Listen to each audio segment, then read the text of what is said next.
ವೀಕ್ಷಕ ಬಾಂಧವರಿಗೆ ನಮಸ್ಕಾರ. ನಾನು ರಾಘವೇಂದ್ರ ಭಟ್. ಮಾಡುವ ವಂದನೆಗಳು.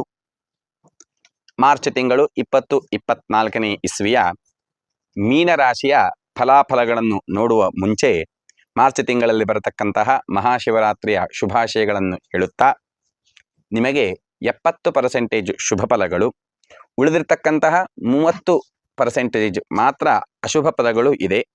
ಮೊದಲು ಅಶುಭ ಫಲಗಳಿಗೆ ಕಾರಣವನ್ನು ನಾವು ನೋಡುವುದಾದರೆ, 3 ಅಥವಾ 4 ತಿಂಗಳ ಹಿಂದುಗಡೆ ಶನಿ ಕುಂಭರಾಶಿಗೆ ಬಂದಾಗ ನಿಮಗೆ 7.5 ಏಳುವರಿ ಶನಿಯು ಪ್ರಾರಂಭ ಆದ್ದರಿಂದ ಅಂದುಕೊಂಡಿರ್ತಕ್ಕಂತಹ ಕೆಲಸವು ನಿಧಾನಗತಿಯಲ್ಲಿ ಮುಂದುವರಿಯುವಂತಹದ್ದು. ವೈವಾಹಿಕ ಜೀವನದಲ್ಲಿ ಸಾಗಬೇಕು ಎಂಬ ಅಪೇಕ್ಷೆ ಉಳ್ಳವರಿಗೆ ವಧು ಅಥವಾ ವರ ಸಿಗದೇ ಇರತಕ್ಕಂತಹದ್ದು ಅಶುಭಗಳಾದರೂ, ದ್ವಿತೀಯ ಸ್ಥಾನದಲ್ಲಿರ್ತಕ್ಕಂತಹ ಗುರುವಿನ ಅನುಗ್ರಹವು ನಿಮ್ಮ ಪೂರ್ವಾಪುಣ್ಯಗಳನ್ನು ತಿಳಿಸುವುದು. ಆದ್ದರಿಂದ ಮಾಡತಕ್ಕಂತಹ ಉದ್ಯೋಗ ವ್ಯವಹಾರ ಕ್ಷೇತ್ರಗಳಲ್ಲಿ ಅಭಿವೃದ್ಧಿಯನ್ನು ಪಡೆಯುತ್ತೀರಾ. ಮಾಡತಕ್ಕಂತಹ ಧರ್ಮ ಕಾರ್ಯಗಳಲ್ಲಿ ಆಸಕ್ತಿಯಿಂದ ಮಾಡಿದ್ದೇ ಆದರೆ ಅನ್ಕೊಂಡಿರ್ತಕ್ಕಂತಹ ಕೆಲಸಗಳನ್ನು ಕಾರ್ಯಗಳಲ್ಲಿ ಪ್ರಗತಿಯನ್ನು ಹೊಂದುತ್ತೀರಾ. ಇನ್ನು ಶನಿಯಿಂದ ಸೂಚಿಸಲ್ಪಡತಕ್ಕಂತಹ ವಿಷ್ಣುವಿನ ಆರಾಧನೆ, ಆಂಜನೇಯ ದೇವರ ಆರಾಧನೆಯನ್ನು ಮಾಡಿದ್ದೇ ಆದಲ್ಲಿ ವೈವಾಹಿಕ ಜೀವನಕ್ಕೆ ಬೇಕಾಗಿರ್ತಕ್ಕಂತಹ ಪ್ರಸಂಗಗಳನ್ನು ಪ್ರಗತಿಯನ್ನು ಹೊಂದುತ್ತೀರಾ. ಆದಷ್ಟು ಶನಿಯ ದೇವಸ್ಥಾನಕ್ಕೆ ಭೇಟಿಯನ್ನು ಕೊಡಿ.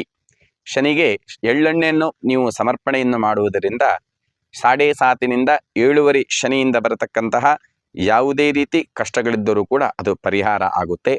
ಮನೆಯಲ್ಲಿ ಸುಲಭವಾಗಿರ್ತಕ್ಕಂತಹ ಪರಿಹಾರಗಳನ್ನು ವೀಕ್ಷಿಸುವುದಾದರೆ, ಬೆಳಿಗ್ಗೆ ಎದ್ದಾಗ ದೇವರಿಗೆ ತುಪ್ಪದ ದೀಪವನ್ನು, ಅದೇ ರೀತಿಯಾಗಿ ಎಳ್ಳಿನಿಂದ ಮಾಡಿರ್ತಕ್ಕಂತಹ ಪಂಚಗಜ್ಜಾಯ ಪ್ರಸಾದಗಳನ್ನು ಭಕ್ತರಿಗೆ ವಿತರಿಸುವುದರಿಂದ ಶನಿಯಿಂದ ಸೂಚಿಸಲ್ಪಡುವ ಅಶುಭವೂ ಶುಭವಾದೀತು. ಉತ್ತಮ ದಿನಾಂಕಗಳನ್ನು ನೋಡುವುದಾದರೆ 9, 13, 24, 27ನೇ ತಾರೀಕುಗಳು ಶುಭಪ್ರದವಾಗಿರುತ್ತದೆ. ವರ್ಣಗಳನ್ನು ನೋಡುವುದಾದರೆ, ಬಣ್ಣಗಳನ್ನು ನೋಡುವುದಾದರೆ, ಗುರುವಿನಿಂದ ಸೂಚಿಸಲ್ಪಡುವ ಹಳದಿ ಬಣ್ಣ, ಅದೇ ರೀತಿಯಾಗಿ ಬಿಳಿ ಬಣ್ಣವು, ಅದೇ ರೀತಿಯಾಗಿ ಕೆಂಪು ಮಿಶ್ರಿತವಾಗಿರ್ತಕ್ಕಂತಹ ಹಳದಿ ಬಣ್ಣವು ಅಂದರೆ ಕೇಸರಿ ಬಣ್ಣವು ನಿಮಗೆ ಶುಭಪ್ರದವಾಗಿರುತ್ತದೆ. ಭಯಪಡಬೇಕಾದ್ದಿಲ್ಲ. ಏಳುವರಿ ಶನಿಯು ಆರಂಭದಲ್ಲಿ ಅಥವಾ ಮಧ್ಯದಲ್ಲಿ ಅಥವಾ ಕೊನೆಯಲ್ಲಿ ಮಾತ್ರ ಕಷ್ಟಗಳನ್ನು ಕೊಡ್ತಾನೆ. ಉಳಿದ ಸಮಯದಲ್ಲಿ ಉತ್ತಮವಾಗಿರ್ತಕ್ಕಂತಹ ಫಲವನ್ನೇ ಕೊಡ್ತಾನೆ. ಯಾವಾಗ ಅಶುಭ ಅಂತ ನಿಮಗೆ ಬಂದಿರುತ್ತೋ ಆಗ ದೇವರ ಪೂರ್ಣ ಅನುಗ್ರಹದಿಂದ ಅಶುಭವೆಲ್ಲವೂ ಶುಭವಾಗಿ ದೇವತಾ ಅನುಗ್ರಹದಿಂದ ಸುಖ, ಶಾಂತಿ, ನೆಮ್ಮದಿ ನಿಮ್ಮದಾಗಲಿ ಎಂದು ದೇವರಲ್ಲಿ ಪ್ರಾರ್ಥಿಸುತ್ತಾ ಶ್ರೀಕೃಷ್ಣಾರ್ಪಣಮಸ್ತು.